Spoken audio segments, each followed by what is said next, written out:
Good morning प्यारे बच्चों। हमारा लेसन चल रहा था प्रतिरक्षा एवं रक्त समूह और आज हम पढ़ेंगे रक्ताधान ब्लड ट्रांसफ्यूजन। हमने आपको बता ही तो दिया था कि जो ब्लड ग्रुप्स हैं वो सेम होने चाहिए, जैसे कि ए बी ओ, जो हमारा A B O group same, उनको क्या होना चाहिए, समान होना चाहिए जब एक व्यक्ति से दूसरे व्यक्ति में रक्त चढ़ाया जाए।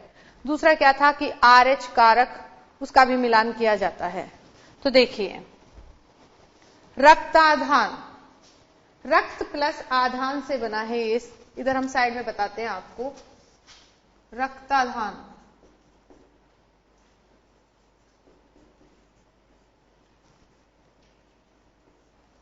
ये बना है रक्त प्लस आधान से,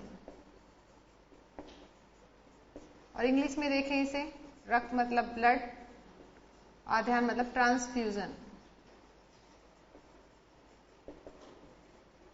कि एक व्यक्ति से दूसरे व्यक्ति में रक्त का स्थानांतरण क्या कहलाता है, रक्ताधान। तो अब हम देखते हैं इसकी परिभाषा क्या है। रक्ताधान ब्लड ट्रांसफ्यूजन, यह एक ऐसी विधि है जिसमें एक व्यक्ति से दूसरे के परिसंचरण तंत्र में, परिसंचरण तंत्र हम पढ़ चुके हैं लेसन सेकंड में, जो हमारा लेसन सेकंड था उसमें हमने परिसंचरण तंत्र पढ़ा था। और परिसंचरण तंत्र में मुख्य पार्ट्स कौन कौन से थे, हृदय, रक्त वाहिनियां और रक्त। तो रक्त वाहिनियों से रक्त का क्या होता है, परिसंचरण होता है, और हृदय में रक्त 2 बार आता जाता है, इसलिए उसे क्या कहा जाता है, दोहरा परिसंचरण। तो ये पूरा का पूरा जिसमें रक्त, हृदय और रक्त वाहिनियां आती हैं वो कहलाता है परिसंचरण तंत्र। क्या कहलाता है, परिसंचरण।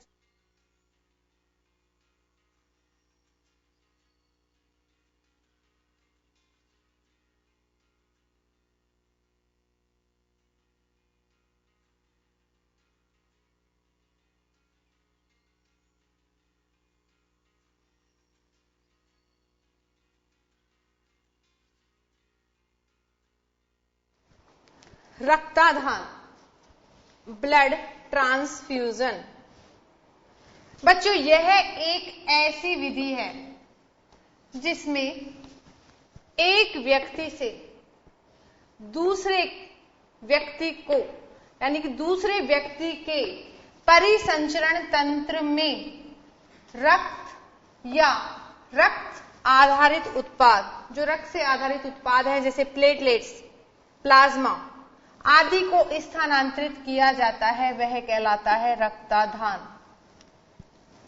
देखिए बच्चों, प्लाज्मा ट्रांसफ्यूजन, प्लाज्मा स्थानांतरण, अभी ये जो कोरोना टाइम चला था इसमें काफी ये हुआ था चर्चित। इसी प्रकार से जब डेंगू हो जाता है तो डेंगू में भी क्या प्लेटलेट्स की कमी आ जाती है, तो प्लेटलेट्स का क्या किया जाता है, एक व्यक्ति से दूसरे व्यक्ति में स्थानांतरण किया जाता है जब उसके अंदर कमी आ जाती है। तो या खून की कमी आ जाती है, रक्त की कमी आ जाती है, तो रक्त भी एक व्यक्ति से दूसरे व्यक्ति के परिसंचरण तंत्र में स्थानांतरित किया जाता है, और यह कहलाता है रक्ताधान ब्लड ट्रांसफ्यूजन। सबसे पहले क्या हुआ था बच्चों, सर्वप्रथम जो ये रक्तदान की जो ये विधि खोजी गई, जो जिसने की थी इस रक्तदान की विधि को, वो किया था 15 जून 1667 में। सबसे पहले ब्लड ट्रांसफ्यूजन किया था 15 जून 1667। ये एक बात, इंपॉर्टेंट बात आ रही है, ध्यानपूर्वक सुनिएगा। 15 जून 1667 को फ्रांस के एक चिकित्सक थे डॉक्टर जीन बैप्टिस्ट डेनिस। इन्होंने क्या किया, ये ब्लड ट्रांसफ्यूजन किया था 15 जून 1667 को। इन्होंने क्या किया बच्चों, एक बालक था, 15 वर्षीय बालक, इन्होंने उस बालक के अंदर भेड़ के रक्त का रक्ताधान किया, भेड़ का रक्त चढ़ाया उस बालक के अंदर। 15 वर्षीय बालक के अंदर सबसे पहले खोजा गया था रक्ताधान 15 जून 1667 को। और जो ये डेनिस थे, वैज्ञानिक डेनिस, डॉक्टर डेनिस थे, जो इन्होंने क्या किया था कि 15 वर्षीय एक बालक के अंदर भेड़ का रक्ताधान किया। ये रक्ताधान चलता रहा, लेकिन फिर इस प्रकार के पशुओं से जो रक्त का रक्ताधान मनुष्य के अंदर किया जाने लगा, उसके बहुत सारे साइड इफेक्ट्स होने लगे। तो बशर्ते कि साइड इफेक्ट्स को रोकने के लिए फिर बाद में बैन लगा दिया गया 10 वर्ष पश्चात।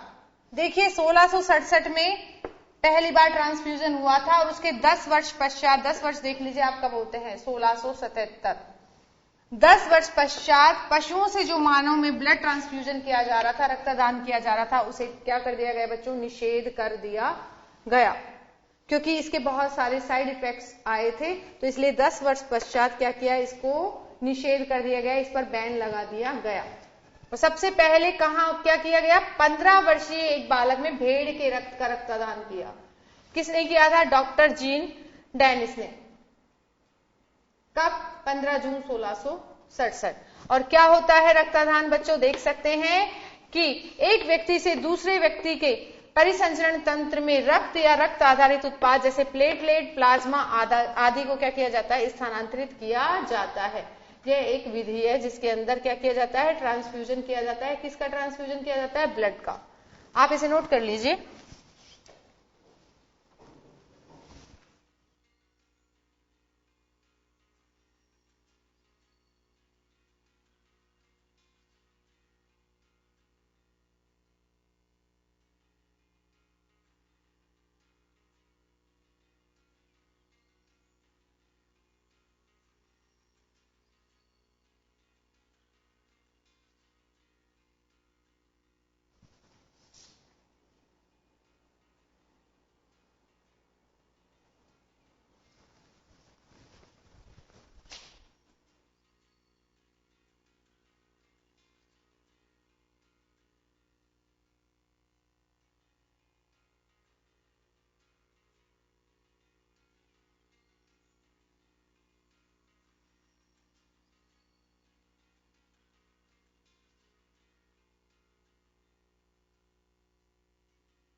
हमने देखा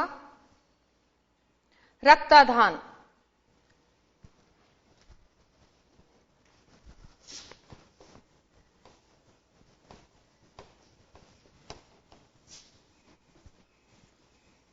ये जो रक्तदान किया गया, इसकी आवश्यकता क्यों पड़ी? स्वस्थ मनुष्य को क्या रक्तदान करवाना चाहिए? रक्त दे तो सकता है मनुष्य, पर क्या उसे स्वस्थ मनुष्य है अगर, तो क्या उसे रक्त लेना चाहिए? जब उसकी बॉडी, खुद का शरीर ब्लड बना रहा है, तो उसको बाहर से रक्त लेने की जरूरत नहीं है। स्वस्थ मनुष्य के लिए रक्त लेने की आवश्यकता नहीं है। लेकिन अब किनको आवश्यकता पड़ेगी रक्त की बच्चों? कौन रक्त लेगा, किसको रक्तदान किया जाना चाहिए, ये हम बताते हैं आपको।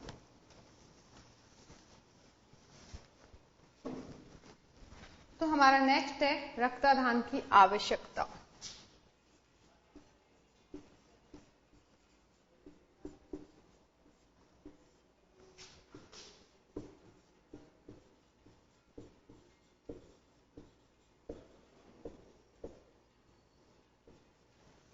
कई बार क्या होता है, कोई जा रहा होता है, एक्सीडेंट हो जाए, गिर जाए, चोट लग जाए, या गंभीर रूप से इंजरी हो जाए और बहुत ज्यादा ब्लड निकल जाए, अत्यधिक रक्त स्त्राव हो जाए, तो उस कंडीशन में क्या किया जाता है, रक्तदान किया जाता है, क्योंकि उसके शरीर में क्या आ जाती है, खून की कमी। तो हम बता सकते हैं पहला कब रक्तदान हो सकता है, चोट लगने या अत्यधिक रक्त स्त्राव। रक्त स्त्राव होता है बच्चों रक्त का बाहर निकलना होने पर। बहुत ज्यादा रक्त स्त्राव हो गया है किसी को या चोट लग गई है, तो उस कंडीशन में क्या किया जाता है बच्चों, रक्तदान की आवश्यकता पड़ती है। किसी के खून की कमी आ जाए, एनीमिया हो जाए, ब्लड की कमी, खून की कमी आने पर, हीमोग्लोबिन कम होने पर भी क्या होता है, रक्तदान किया जाता है। शरीर में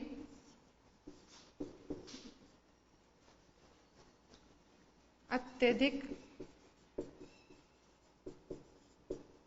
रक्तहीनता यानी कि हीमोग्लोबिन की कमी भी लिख सकते हैं, रक्तहीनता होने पर अगर शरीर के अंदर क्या हो जाए, अत्यधिक या गंभीर, शरीर में, अत्यधिक की जगह ये वर्ड अच्छा लगेगा बच्चों, शरीर में गंभीर रक्तहीनता होने पर, एक तो देखिए चोट लगने पर या अत्यधिक रक्तस्राव होने पर क्या करना चाहिए, रक्तदान की आवश्यकता पड़ती है। शरीर में गंभीर रक्तहीनता हो जाए तो भी क्या होती है, रक्तदान की आवश्यकता पड़ती है। या फिर कोई ऑपरेशन वगैरह किया जाता है, ऑपरेशन यानी कि शल्य चिकित्सा, शल्य चिकित्सा होने पर अगर ऑपरेशन हो रहा है तो भी देखा जाता है कि जब भी ऑपरेट करते हैं उससे पहले ही डॉक्टर बोलते हैं कि खून की आवश्यकता पड़ेगी तो खून के लिए तैयार रहें, ठीक है। तो शल्य चिकित्सा होने पर भी क्या होता है, रक्तदान किया जाता है। अभी आपको बताया था कि कोई भी वायरल डिजीज हो जाए, डेंगू हो जाए तो क्या होता है, प्लेटलेट्स की कमी आ जाती है। तो प्लेटलेट्स की कमी होने पर भी क्या किया जाता है, रक्तदान किया जाता है, यानी कि प्लेटलेट्स चढ़ाई जाती हैं। तो रक्त में अत्यधिक बिंबाणु, बिंबाणु तो जानते हैं ना बच्चों, बिंबाणु होते हैं प्लेटलेट्स, बिंबाणु की कमी होने पर, प्लेटलेट्स की कमी होगी तो भी क्या किया जाएगा, रक्तदान किया जाएगा। तो रक्त में अत्यधिक बिंबाणु यानी कि प्लेटलेट्स की कमी होने पर, अगर कोई हीमोफीलिया रोग से ग्रसित है, हीमोफीलिया,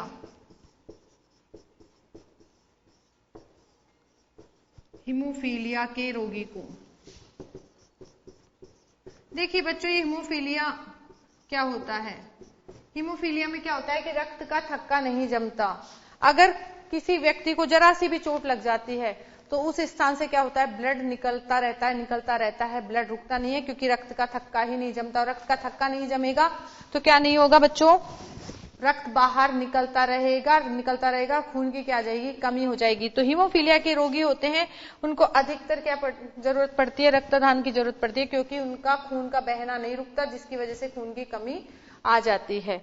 तो हम पांचवा बता सकते हैं, हीमोफीलिया के रोगी को क्या दिया जाता है, रक्तदान किया जाता है। एक रोग और होता है बच्चों, sickle cell anaemia, sickle cell anaemia, इस रोगी को भी क्या किया जाता है, रक्तदान की आवश्यकता पड़ती है। सिकल सेल एनीमिया रोगी को क्या करना पड़ता है बच्चों, उसको भी रक्तदान की आवश्यकता पड़ती है। तो ये हमने आपको 6 पॉइंट्स बताए जहां पर रक्तदान यानी कि ब्लड ट्रांसफ्यूजन की आवश्यकता पड़ती है।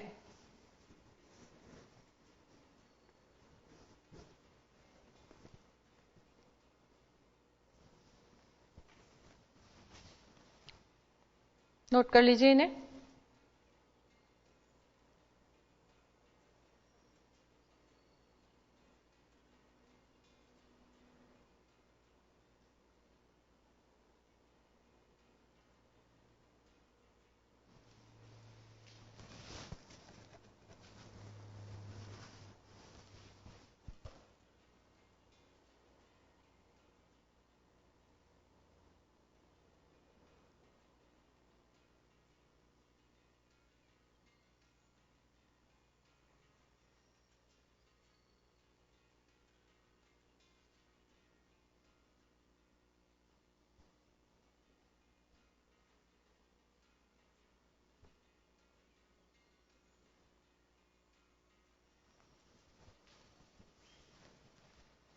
तो देखिए बच्चों, ये हमने देखा रक्ताधान की आवश्यकता। अब रक्ताधान जो प्रक्रिया है उसके क्या चरण होंगे?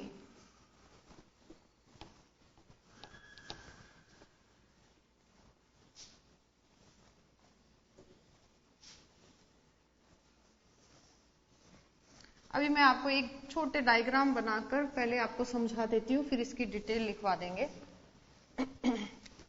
देखिए बच्चों, मान लीजिए ये एक व्यक्ति ए व्यक्ति है और ये बी व्यक्ति है। बी व्यक्ति कैसा है? खून की कमी है, रक्त इसको देना है, रक्त की इसको आवश्यकता है।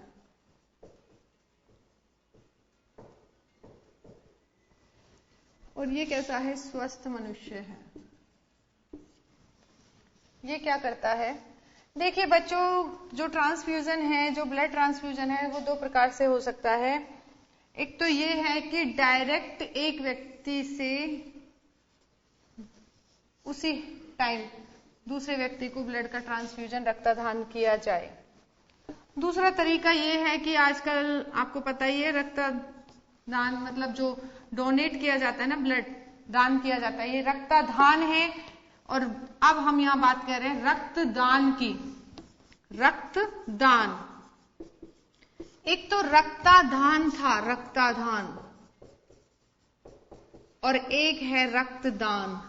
तो यहां पर तो क्या होता है? ब्लड ट्रांसफ्यूजन किया जाता है, एक व्यक्ति से दूसरे व्यक्ति में ब्लड क्या होता है? स्थानांतरित होता है। तो स्थानांतरण की प्रक्रिया है रक्तदान। यहां पर है रक्तदान, यानी कि दान करना। आप कुछ ना कुछ देखते हैं कि दान करते रहते हैं लोग बाग, कोई धन, कोई दौलत, कोई पैसा, कोई रोटी, कोई कपड़ा, ये दान करते रहते हैं। और सबसे बड़ा दान होता है रक्तदान।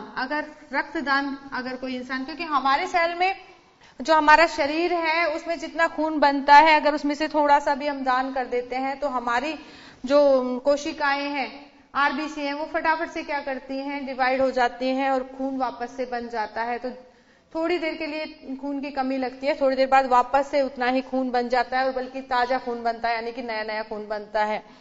तो रक्तदान ऐसा दान है, सबसे बड़ा दान है, और इससे व्यक्ति की जान बचाई जा सकती है। देखिए, आप कपड़ा देंगे तो कपड़े को पहनेगा इंसान, खाना देंगे तो खाने से वो पेट भरेगा, लेकिन इंस्टेंट उसके जान के लिए आवश्यक नहीं है। लेकिन जब रक्तदान दिया जाता है तो उस रक्त को क्या किया जाता है? इकट्ठा किया जाता है, रखा जाता है, और जरूरत पड़ने में, कोई सीरियस बीमारी होने पर या कोई है इंजरी होने पर क्या किया जाता है? उस रक्त को दिया जाता है, ट्रांसफ्यूजन किया जाता है, तो उस व्यक्ति की जान बचाई जा सकती है।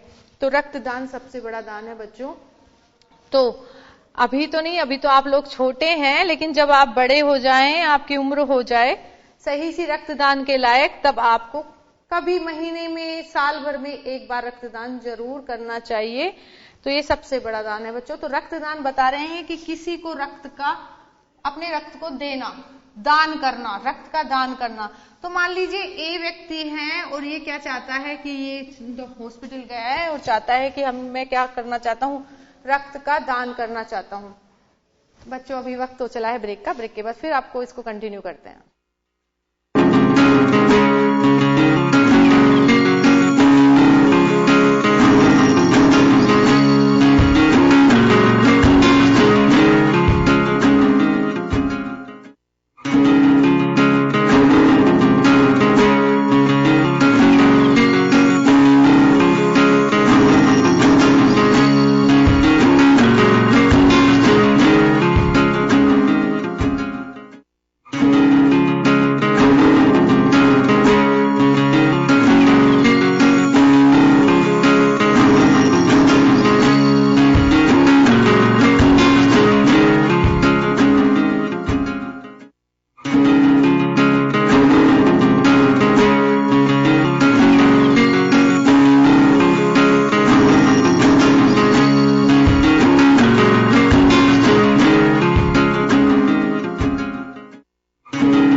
बच्चों हम रक्तदान देख रहे थे अभी कि मान लीजिए कोई ए व्यक्ति है और वो हॉस्पिटल जाता है रक्तदान करने के लिए। तो जब वो रक्तदान करने के लिए जाता है तो उससे पहले उसकी एज, वो कोई बीमारी से तो पीड़ित नहीं है, जैसे कि blood pressure, sugar, diabetes, sugar यानी कि हार्ट से संबंधित बीमारियां, कोई कैंसर, कोई टीबी, ऐसी कोई बीमारी तो उसको नहीं है। पहले तो ये पूछा जाता है उससे, और फिर भी उसकी जांच भी की जाती है कुछ कि भाई ये स्वस्थ है क्या नहीं है। तो सबसे पहले कोई ए व्यक्ति ब्लड दान करना चाहता है, रक्तदान करना चाहता है, तो सबसे पहले क्या होगी, उसके स्वास्थ्य की क्या होगा, परीक्षण होगा, स्वास्थ्य परीक्षण। और जब स्वास्थ्य परीक्षण में एज में और बाकी सब चीजों में वो पूरी तरीके से क्या होता है,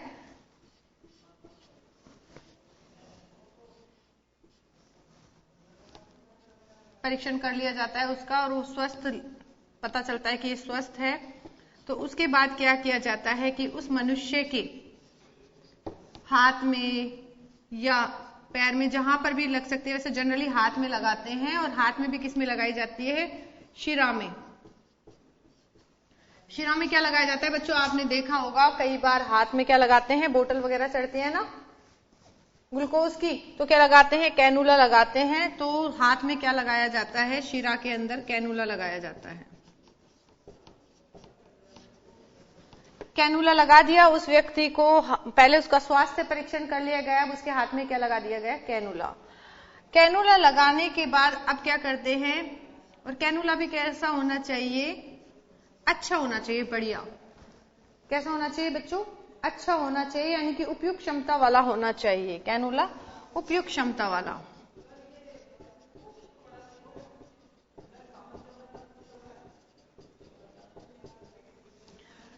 अब जो ब्लड निकलेगा उसके हाथ में से, तो उसको क्या करते हैं, पाउच से होते हैं, पॉलीथीन से होती है, पाउच से होते हैं, और वो कैसे होते हैं, स्टेरिलाइज होते हैं, निर्जमीकृत होते हैं, जीवाणु रहित होते हैं। तो निर्जमीकृत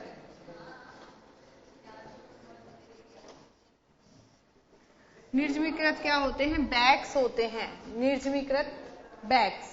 थक्का रोधी की उनमें थक्का भी नहीं जमना चाहिए, तो निर्जमीकृत थक्का रोधी थैलियां होती हैं बच्चों। थक्का रोधी यानी कि देखो खून बाहर निकलता है ना बॉडी से, थक्का रोधी युक्त थैली। देखिए बच्चों, कोई भी व्यक्ति है तो जैसे ही उसकी वेन से, उसकी शिरा से या शरीर से जहां से भी ब्लड निकलता है, तो बाहर निकलने के बाद, एयर में आने के बाद क्या होता है कि उसका थक्का जमता है, खून जम जाता है। तो थक्का नहीं जमे, इसका कैनुला से ब्लड लिया जा रहा है, कहां लिया जा रहा है, बाहर लिया जा रहा है, किस में लिया जा रहा है, थैलियों में लिया जा रहा है। तो थैलियों में जाने के बाद उसमें क्या होता है, गाढ़ापन सा आ जाता है। तो ऐसा गाढ़ापन सा नहीं आए और थक्का नहीं जमे, उसके लिए क्या किया जाता है, निर्जमीकृत थैलियां ली जाती हैं। और निर्जमीकृत भी कैसी, जीवाणु रहित और थक्का रोधी, जिनमें ब्लड का थक्का नहीं जमे, ऐसी थैलियां ली जाती हैं। और अब इस ब्लड को कहां लिया जाता है, रक्त को इन थैलियों के अंदर रक्त ले लिया जाता है। अब ये रक्त थैली के अंदर आ गया है बच्चों। अब ये रक्त आने के बाद जब वो दे देता है, अपना पूरा दान कर देता है, तो रक्त को कहा क्या किया जाता है, संग्रहण कर लिया गया रक्त को। कहां से, दाता से, जो दे रहा है, ये रक्त दे रहा है, तो ये है दाता, रक्तदाता। तो इस रक्तदाता से क्या किया जाता है, रक्त को संग्रहण कर लिया जाता है, इकट्ठा कर लिया जाता है थैलियों के अंदर। ये क्या हो गया बच्चों, रक्त का संग्रहण। जब इस रक्त का संग्रहण हो गया, तो अब क्या है कि ये रक्त खराब नहीं हो, इसमें जीवाणु नहीं आए, इसमें चयापचय की क्रिया नहीं हो, इसलिए अब इसको कोल्ड स्टोरेज, प्रशीतित, इसका भंडारण किया जाता है। इस रक्त का प्रशीतित भंडारण किया जाता है, कोल्ड स्टोरेज में इसको भंडार किया जाता है, संग्रहित किया जाता है, अपने टाइप के प्रशीतित भंडारण किया जाता है इसका, जिससे क्या होता है, जीवाणु की वृद्धि नहीं हो और कोशिकाई चयापचय नहीं हो। ये प्रशीतित भंडारण क्यों किया जाता है, जीवाणु वृद्धि रोकने के लिए, क्या किया गया बच्चों? प्रशीतित भंडारण किया गया। अब बच्चों ये प्रशीतित भंडारण हो गया, रक्त संग्रहित हो गया। जब रक्त संग्रहित होता है यहाँ पर, तब इसकी कुछ जांचें भी की जाती है बच्चों। रक्त की कौन कौन सी जांच की जाती है? HIV की जांच की जाती है बच्चों, इसमें हेपेटाइटिस की भी जांच की जाती है। हेपेटाइटिस कौन सा? A और B दोनों टाइप की जांच की जाती है। और भी कई जांच होती है इसके अंदर, जैसे कि रक्त समूह, RH कारक, हेपेटाइटिस B, हेपेटाइटिस C,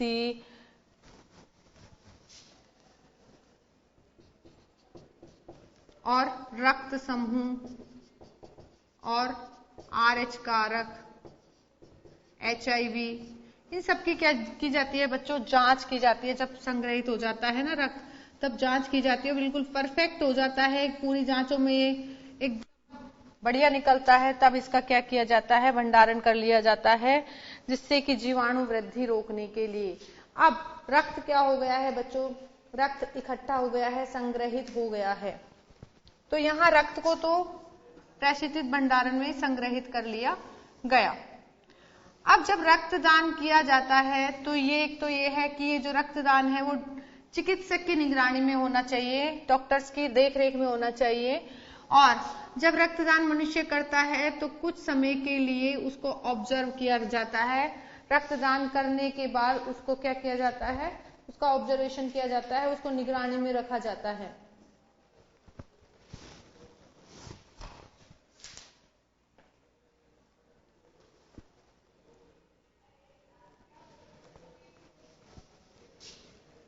अब इसको निगरानी में रख दिया कि कोई साइड इफेक्ट तो नहीं हुआ, कुछ कमी के कारण कुछ उसको प्रॉब्लम तो नहीं आई रक्तदान करने के कारण। और 2 से 3 दिनों में वापस से उसका ब्लड बन जाता है, वापस से रिकवरी हो जाती है। जितना ब्लड वो देता है, वापस से 2 से 3 दिनों में वापस उस ब्लड की रिकवरी हो जाती है। तो इस प्रकार से ये जो प्रक्रिया होती है, ये था रक्तदान का चरण। तो हमने यहाँ पर देखा कि रक्तदान की प्रक्रिया।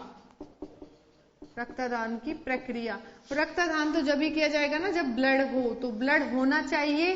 तो ब्लड कहाँ से आएगा? तो वो आता है रक्त संग्रहण में ये सारी प्रक्रियाएं होती हैं।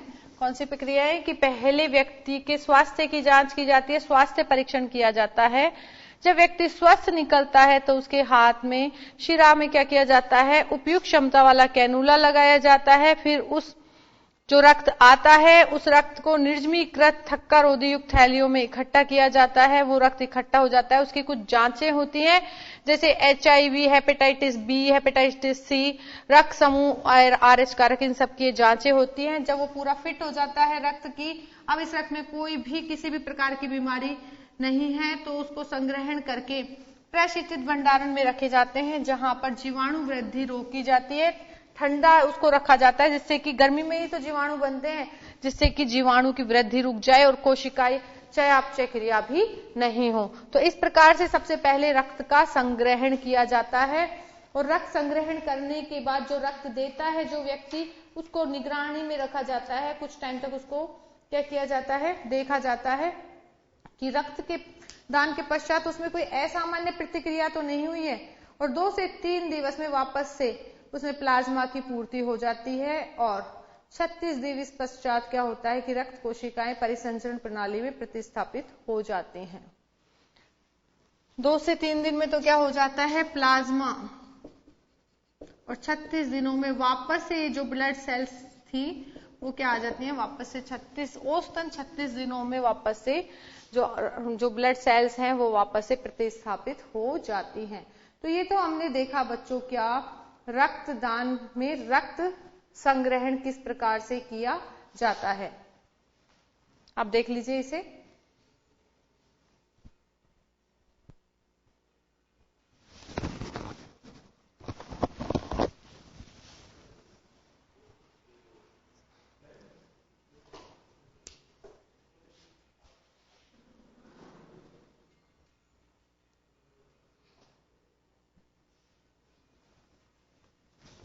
तो देखिए बच्चों, ये अब रक्त संग्रहण हो गया है। और ये ए व्यक्ति रक्त देकर चला गया है अपने घर, स्वस्थ हो गया है वापस से, और रक्त कहां पर आ गया, ब्लड बैंक्स में आ गया है, और ब्लड बैंक्स के अंदर इस रक्त को सेफ रखा जाता है प्रशिक्षित भंडारण के अंदर। तो अब क्या हुआ कि ये ब्लड आ गया, और अब हमको जिसके पास खून की कमी है उसको क्या करना है, रक्त देना। तो रक्त जो देता है वो तो रक्तदाता कहलाता है। अब जो रक्त लेगा वो क्या होगा, ग्राही। तो ये बी है, इसके पास खून की कमी है, और ये क्या है, रक्तग्राही है, और हम देख रहे हैं रक्ताधान। क्या देख रहे हैं बच्चों, रक्ताधान। और जो ये बी है उसके पास क्या है, खून की कमी है, और हमको इसको खून देना है। तो देखिए सबसे पहले जब रक्तदान किया जाता है तो ABO कौन सा है, ब्लड ग्रुप रक्त समूह का मिलान। अब देखिए खून की तो जांच हो गई है, वहां पे खून बिल्कुल बढ़िया है, जिसने भी खून दिया था, रक्त दिया था, वो खून कैसा है, एकदम बीमारियों रहित है। अब वो किसके अंदर है, कोल्ड जो हमारे ब्लड बैंक है उनके अंदर है। वहां ब्लड बैंक से क्या किया जाता है, ब्लड मंगाया जाता है। ब्लड मंगाने के लिए सबसे पहले क्या किया जाता है, बी व्यक्ति को क्या करना है, ब्लड देना है। अब ब्लड देना है तो ऐसे ही थोड़ी नहीं है कि कोई भी ब्लड आया और उसको चढ़ा दिया। तो जो बी व्यक्ति है वो रक्तग्राही है, और इसको क्या देना है, हमको बी या XYZ मान लेते हैं, चलो कोई जेड व्यक्ति है, वो क्या है, इसको रक्त देना है। और इसके लिए क्या करेंगे, सबसे पहले तो उसके रक्त समूह की जांच करेंगे, और RH कारक।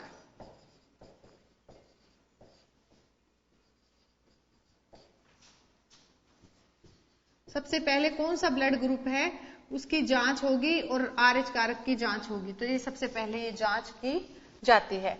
अब जब सही पता चल जाता है कि इस व्यक्ति का ये ब्लड ग्रुप है, ये सारी जांचें फिट आ जाती हैं, उसके बाद क्या होता है कि जो रक्त की थैलियां थी जो ब्लड बैंक के अंदर थी, उन रक्त की थैलियों को क्या किया जाता है, निर्जमीकृत जो हमारे पास निर्जमीकृत थक्का रोधी जो थैलियां हैं जिनमें रक्त है, उनको क्या किया जाता है बच्चों, मंगाया जाता है। कहां से, ब्लड बैंक से। तो संग्रहित रक्त को अध्ययन प्रक्रिया के लिए मंगाया जाता है। जो संग्रहित रक्त है उसको अध्ययन प्रक्रिया से आधा घंटे 30 मिनट पहले मंगाया जाता है बच्चों, पूर्व। उसको कहां से मंगा लिया जाता है, 30 मिनट पूर्व वहां से मंगा लिया जाता है, ब्लड बैंक से मंगा लिया जाता है, या जहां पर भी प्रशिक्षित भंडारण हो रहा है वहां से मंगा लिया जाता है। उसको थोड़ा सा टेम्परेचर में बाहर रखा जाता है, जिससे कि शरीर का और उस रक्त के टेम्परेचर में इक्वलिटी आ जाए। उसके बाद क्या होता है बच्चों, वही प्रवेशनी यानी कि कैनुला लगाया जाता है जिसको ब्लड देना है। तो कैनुला लगाया जाएगा। कैनुला लगाने के बाद क्या होती है, प्रक्रिया शुरू होती है, और यह प्रक्रिया चलती है 4 घंटे तक, लगभग 4 घंटे तक। बहुत धीमी स्पीड से रक्त चढ़ाया जाता है, एकदम से नहीं कि स्पीड तेज कर दी जाए और फटाफट चढ़ा दिया जाए, नहीं। एक स्पीड होती है ब्लड की चढ़ाने की, कैनुला लगा के उससे जो थैली है उससे ब्लड आता है, और 4 घंटे के भीतर 4 घंटे के अंदर क्या किया जाता है, रक्त की प्रक्रिया, ये जो चढ़ने वाली प्रक्रिया है वो चलती है। जब ये 4 घंटे के अंदर ये प्रक्रिया चलती रहती है, तो उस बीच में क्या हो सकता है कि जो पेशेंट है उसको ज्वर आ सकता है, ठंड लग सकती है, साइनोसिस हो सकता है, तो उसको ऑब्जर्वेशन में रखा जाता है। ऐसी कोई दिक्कत आती है इस तरीके से, तो जो वो होते हैं डॉक्टर्स होते हैं वो क्या किए जाते हैं, उनको दवाइयां देकर जो भी प्रॉब्लम्स आती हैं उनको ठीक करते हैं, अनियमितताओं को ठीक करते हैं। तो इस तरीके से बच्चों रक्तदान होता है, रक्त चढ़ाया जाता है।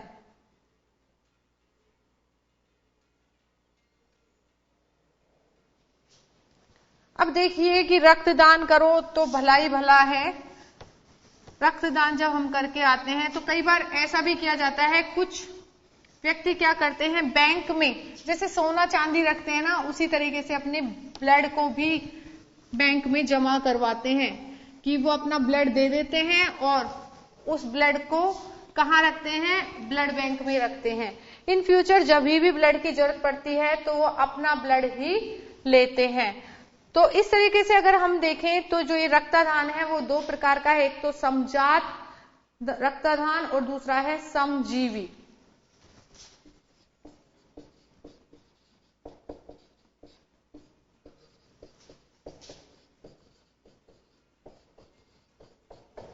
एक तो होता है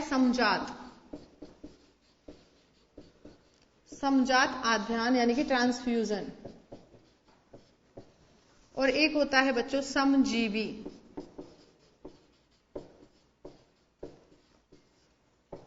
समजात में तो क्या है कि ब्लड बैंक के अंदर रक्त रखा गया है, किसी भी व्यक्ति का ब्लड चढ़ा दिया जाता है मरीज को, किसी भी व्यक्ति का रखा हुआ है, स्टोरेज है, तो उसका किसी भी व्यक्ति का ब्लड लेंगे और उस व्यक्ति को चढ़ा देंगे, तब तो होता है समजात। और अगर किसी व्यक्ति को मान लो वो क्या करता है कि अपना, दूसरों को तो दान कर ही रहा है लेकिन वो अपने लिए भी दान करके रखता है, सोचता है कि मुझे भी इन फ्यूचर आवश्यकता पड़ जाए, तो वो क्या करता है, अपना ब्लड बैंक में जमा करवा देता है और वही ब्लड उसी व्यक्ति का ब्लड उसी व्यक्ति को ही चढ़े, खुद का ही ब्लड इन फ्यूचर खुद को ही चढ़ाया जाता है, तो वह कहलाता है समजीवी। इसमें व्यक्ति को स्वयं का संग्रहित ब्लड चढ़ाया जाता है बच्चों।